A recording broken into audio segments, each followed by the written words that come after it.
प्रातःकाल स्नान, संध्योपासनादि कार्यों से निवृत्त होकर राम और लक्ष्मण गुरु विश्वामित्र के साथ सरिता तट पर पहुंचे।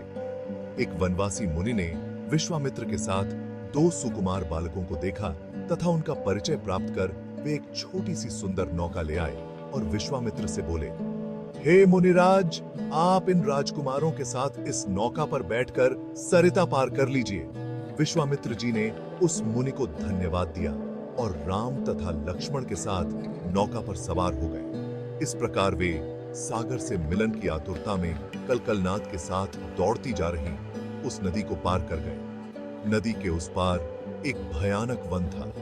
उस वन को देखकर राम बोले, गुरुदेव, यह वन तो बड़ा भयंकर है।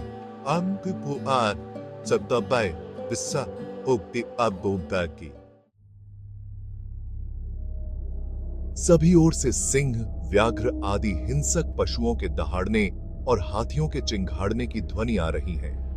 जंगली सुअर, भालू, वन भैंसें आदि वन्य प्राणी भ्रमण करते दृष्टिगत हो रहे हैं।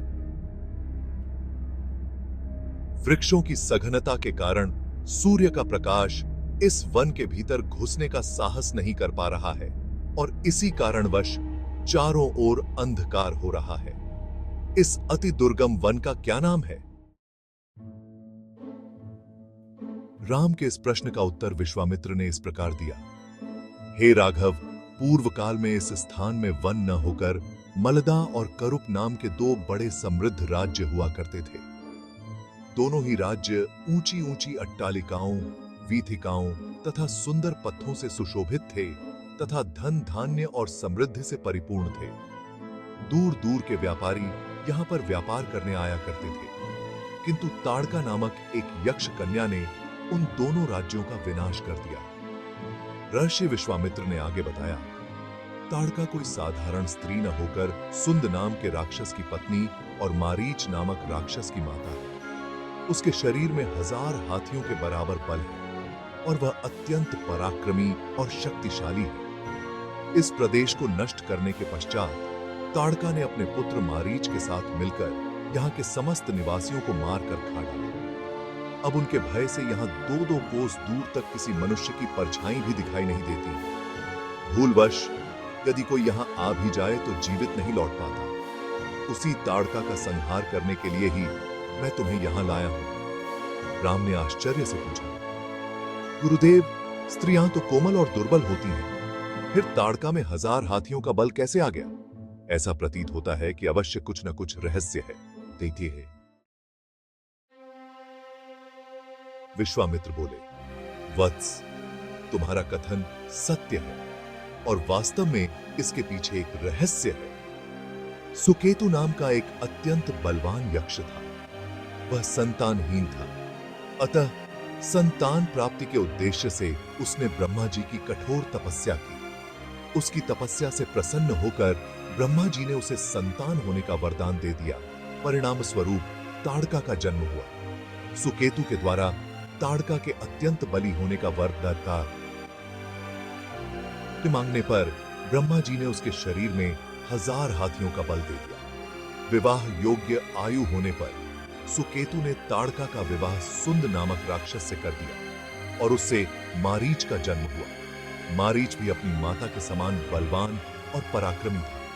वह सुंद राक्षस का पुत्र होकर भी स्वयं राक्षस नहीं था, किंतु बाल्यकाल में वह बहुत उपद्रवी था। ऋषि मुनियों को अकारण कष्ट दिया करता था। उसके उपद्रवों से त्रस्त होकर एक दिन अगस्त्य मुनि ने उसे राक्षस हो जाने का शाप दे दिया।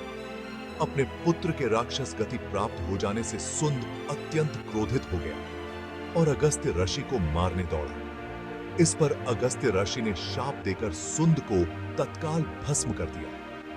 अपने पति की मृत्यु का बदला लेने के लिए ताड़का भी अगस्त्य ऋषि पर झपटी। इस पर अगस्त्य ऋषि ने शाप देकर ताड़का के सौंदर्य को नष्ट कर दिया और वह अत्यंत कुरूप हो गई। अपनी कुरूपता को देखकर और अपने पति की मृत्यु का बदला लेने के लिए ताड़का ने अगस्त्य मुनि के आश्रम को नष्ट करने का संकल्प किया है। अतः हे राम, मैं तुम्हें आज्ञा देता हूं कि तुम ताड़का का वध करो। तुम्हारे अतिरिक्त इसका वध कोई भी नहीं कर सकता। अपने मन से यह विचार निकाल दो कि यह स्त्री है और स्त्री का वध मैं कैसे करूं। स्त्री के रूप में यह एक घोर पाप है और पाप को नष्ट करने में कोई पाप नहीं होता। समस्त संशय को त्याग कर मेरी आज्ञा से तुम इस पापिनी का संहार कर दो। राम ने कहा, गुरुदेव, आपकी आज्ञा मुझे शिरोधार्य है। समस्त मानवों के कल्याण के लिए मैं अवश्य ही ताड़का का वध करूंगा। इतना कहकर राम ने अपने धनुष पर बाण रखकर उसकी प्रत्यंचा को कान तक खींचकर भयंकर टंकार किया। टंकार से उत्पन्न ध्वनि से समस्त वन प्रांत गुंजायमान हो उठा। वन्य प्राणी भयभीत होकर इधर उधर भागने लगे। इस प्रकार की अप्रत्याशित खलबली मची देखकर ताड़का क्रोध से भर उठी। धनुष ताने राम को देखते ही इस विचार से कि कोई अपरिचित कुमार उसके साम्राज्य पर आधिपत्य करना चाहता है, वह क्रोध से पागल हो गई। राम पर आक्रमण करने के लिए वह तीव्र गति से उन पर झपटी। ताड़का को अपनी ओर आते देखकर राम ने लक्ष्मण से कहा, हे सौमित्र, ताड़ के वृक्ष जैसी विशाल और विकराल मुख वाली इस राक्षसी का शरीर कितना कुरूप है। इसकी मुख मुद्रा देखकर ही प्रतीत होता है कि यह बड़ी हिंसक है और निरीह प्राणियों की हत्या करके उनका रक्तपान करने में इसे बहुत आनंद आता होगा। तुम एक तरफ सावधान होकर खड़े हो जाओ और देखो कि कैसे इसे मैं अभी यमलोक भेजता हूं। विकराल देहधारिणी ताड़का अपने बड़े बड़े दांत चमकाती, भुजाओं को फैलाए हुए द्रुतगामी बिजली की तरह राम और लक्ष्मण पर अत्यंत तीव्रता के साथ झपटी। राम इस भयंकर आक्रमण के लिए पहले से ही तत्पर थे। उन्होंने तीक्ष्ण बाण चलाकर उसके हृदय को छलनी कर दिया। उसके वक्षस्थल से गर्म गर्म रक्त की धारा प्रवाहित हो उठी। वह आक्रमण करने के लिए पुनः टूट पड़े।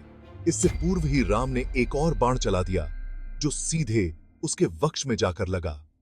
वह पीड़ा से चीखती हुई चक्कर खाकर भूमि पर गिर पड़ी और अगले ही क्षण उसके प्राण पखेरु उड़ गए।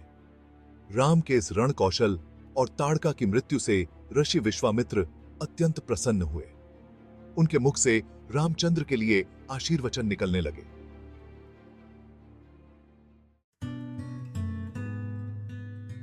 गुरु की आज्ञा से वहीं पर सभी ने रात्रि व्यतीत किया। प्रातःकाल उन्होंने देखा कि ताड़का के आतंक से मुक्ति पा जाने के कारण उस वन की भयंकरता और विकरालता समाप्त हो चुकी है। कुछ समय तक उस